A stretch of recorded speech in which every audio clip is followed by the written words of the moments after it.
forgive me if I go through this. Poe was asked, how he created stuff, or he said he was asked. So he said, I'm going to explain how I wrote my most famous poem, The Raven. And he said it was nothing but logic, pure logic. First, I decided I wanted to write a poem. Second, his next consideration is, what should be the length of the poem? He says, I have never written novels and never written epics because I believe that a work of art, to be appreciable, should be digestible at a single sitting. He faults Paradise Lost because you can't get it in one gulp. So he wanted it to be a short poem, 100 lines. The Raven is 108. Next, what is the subject of the poem? It is my conviction, says Poe, that the proper province of poetry is the contemplation of the beautiful. Everything else is prose.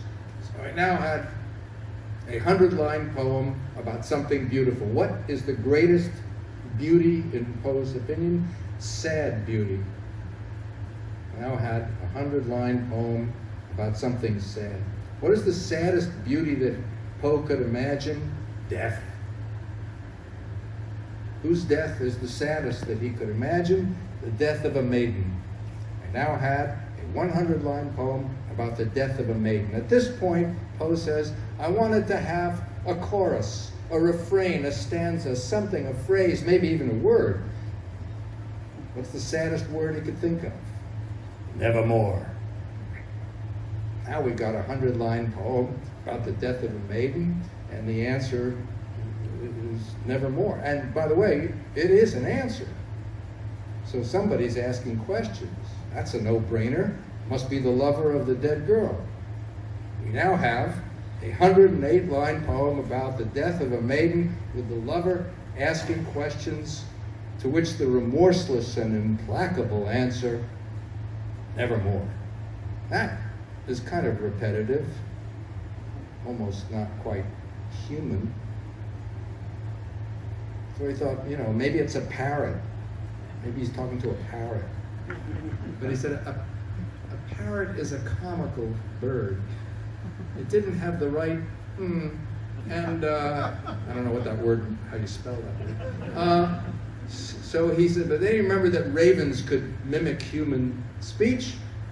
Now he had a 100-line poem, The Death of a Maiden, the lover asking questions of the raven. And now you start to understand something of the perverse psychology of the lover, who was clearly always framing his answers, knowing that he only can get one useful answer from the raven, which is nevermore, nevermore, nevermore.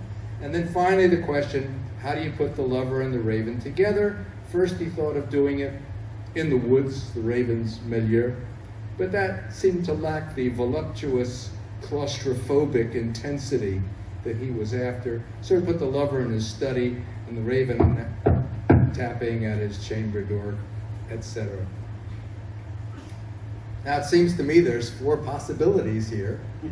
1, this is how Poe wrote The Raven. 2, this is how he thinks he wrote The Raven. 3, this is how he wishes he'd written The Raven. And 4, this is how he would like you to think he wrote The Raven. What is the answer? I don't know, but I figure it's probably some amalgam of all of these things and difficult to pin down. Hence my caution that, writers are liars. And, Gilbert said he got the idea to write the Mikado because a Japanese sword that was hanging over his desk fell down and almost decapitated him, gave him the idea for the Mikado. It's a good story. It may even be true. It simply does not explain how he wrote the Mikado.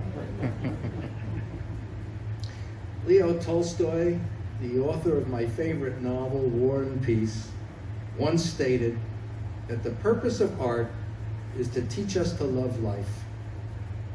No matter how beautiful or terrible, I think Tolstoy is right. Bottom line function of art is to infatuate us with life. Parenthetically, one must acknowledge that art can have other functions. Art can teach us about life. It can help us to endure, or even briefly to escape life. But for today, let's stick with love because the sun will set at some point. If the purpose of art is to teach us to love life, Star Trek, it seems to me, totally fills the bill. Granted, it is more fiction than science, but I think many devotees first became interested in the universe by responding to Star Trek's message about life, its variety, its value, and as Spock would say, its possibilities. Tolstoy quibbled with Shakespeare. He said, "To be or not to be is not the question. We're here. The question is, now what?" Isn't that also a Star Trekian question? I am a slow reader, a slow thinker, and a slow understander. It may come as a surprise, but when Star Trek was first telecast shortly after the Civil War, I was not among its adherents. I saw a lot of folks running around cheesy sets, wearing what looked like Dr. Denton's, and a man with pointy ears. I never stuck around to find out more. It was many years later in Hollywood when a friend working at Paramount Pictures encouraged me to meet with Harve Bennett, who'd been assigned to produce the second Star Trek feature film.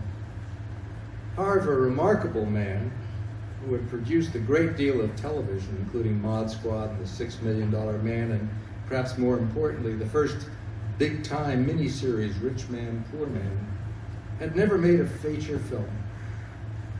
But we got along very well. Harve showed me Star Trek: The Motion Picture. Many people are pleased to knock this film, but I am not among them. Robert Wise went boldly where no film had gone before. If he made mistakes along the way, I would learn from them. But at the same time, Star Trek depicted a world I didn't understand and a philosophy to which I was unable to subscribe. Other than technology, I see scant evidence the human condition has changed. It would take me years and my own involvement with the Star Trek world to change my views about the series and to understand, or to start to understand, what it was trying to accomplish. But Harve persisted and made me watch several of the original television episodes, which proved more absorbing than I had anticipated. I began to perceive striking innovations in the show, things I'd originally failed to notice while channel surfing. The unprecedented melting pot, multinational cast, the daring first televised interracial kiss, the show's willingness to confront and grapple with social issues that, by setting them in a sci-fi context, allowed viewers to contemplate subject matter that, if set on Earth, might push so many bias buttons that, shackled by our prejudices, we could never contemplate such topics objectively.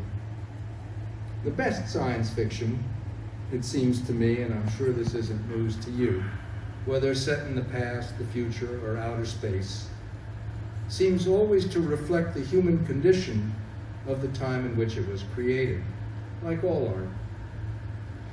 Predicting the future, whether in life or via what we term science fiction, is a tricky business, and most prognosticators, professional and amateurs, get it wrong. True, Star Trek got cell phones right, but who could have foreseen Donald Trump?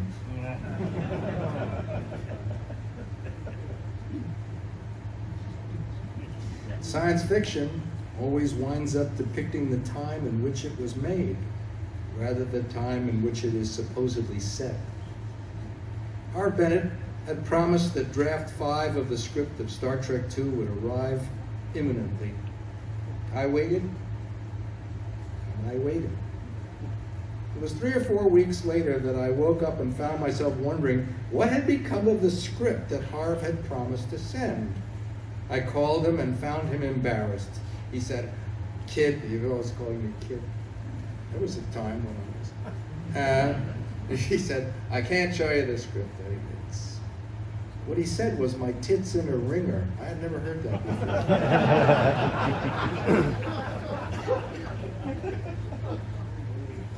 I said, "So that's draft 5. Well, what about draft 4 or draft 3? And he said, "Kid, you don't get it. These 5 drafts are simply separate attempts to get another Star Trek movie out of this. They're not related." And by this time, I'm jonesing to make a space opera. And so I said, "Well, can you send them up to me?" And in those days, you didn't hit send. A van drives something. And as I said, I'm a slow reader. So I waded through all these scripts. And then I had what I thought was a brainstorm and invited Harv and his producing partner, Robert Salem, to come to my house. And I had a yellow legal pad, and I said, "I have an idea. Why don't we sit here and make a list of all the things we like in these 5 scripts? Could be a major plot, it could be a subplot, it could be a sequence, it could be a scene, it could be a character, it could be a line of dialogue, I don't care. Let's just make the list. And then, let me try to combine all the things we like into one script." I thought this was really smart, and they didn't seem happy. And I said, "What's the matter with my idea?" And they said, "Well, unless we have a script in 12 days, Industrial Light and Magic, which is the special effects house, cannot guarantee delivery of the shots in time for the June opening," which, P.S., I think was today or tomorrow. And I said, what June opening? And they said, "Oh yeah, the picture's booked into 600.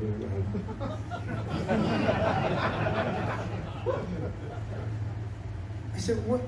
Wait a minute. You booked the movie into theaters and there's no movie?" And he said, "Well, that's the way it's always done." So I said, okay. Listen, I think I can do this in 12 days, but we've got to get on with it. We've got to pick the things that we like.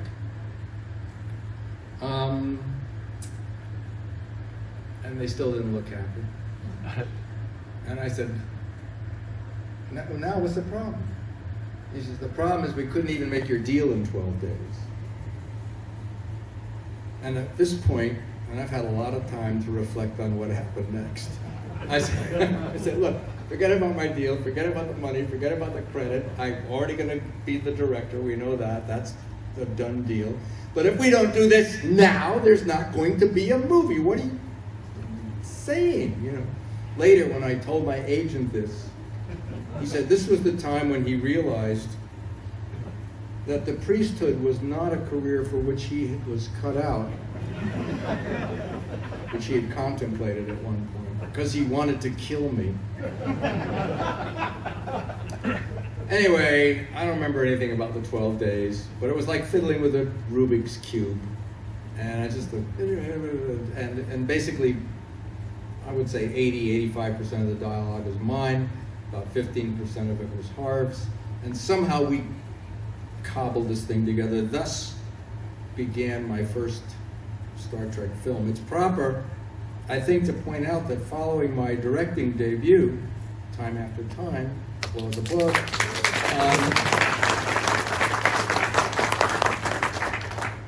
this was only my second film, but inexperienced as I was already forming theories about what kind of director I wanted to be. It seems to me that all artistic media leaves something to the imagination. Paintings don't move. Music has no intellectual content, and printed words are merely coded symbols the brain must decipher. The painting moves when it meets your eye. Beethoven becomes profound when it hits your ear. Otherwise, it is merely catgut and tubing, a collage of organized sounds. Words make us laugh or cry when our brains decipher their letter combinations and juxtapositions. In each case, it is the imaginative contribution of the viewer, the listener, the reader that completes the work of art. If we directors aren't careful, movies alone, and I include all forms of television, have the hideous capacity to do everything for you, to leave nothing to your imagination. We call this eye candy. And candy is not good for you. By showing you everything, the movie can lock you out of the experience, rendering you passive while the film does everything for you. You are not permitted to make your imaginative contribution that completes the experience by making you part of it. You're talking to the man who fell asleep in both versions of Blade Runner.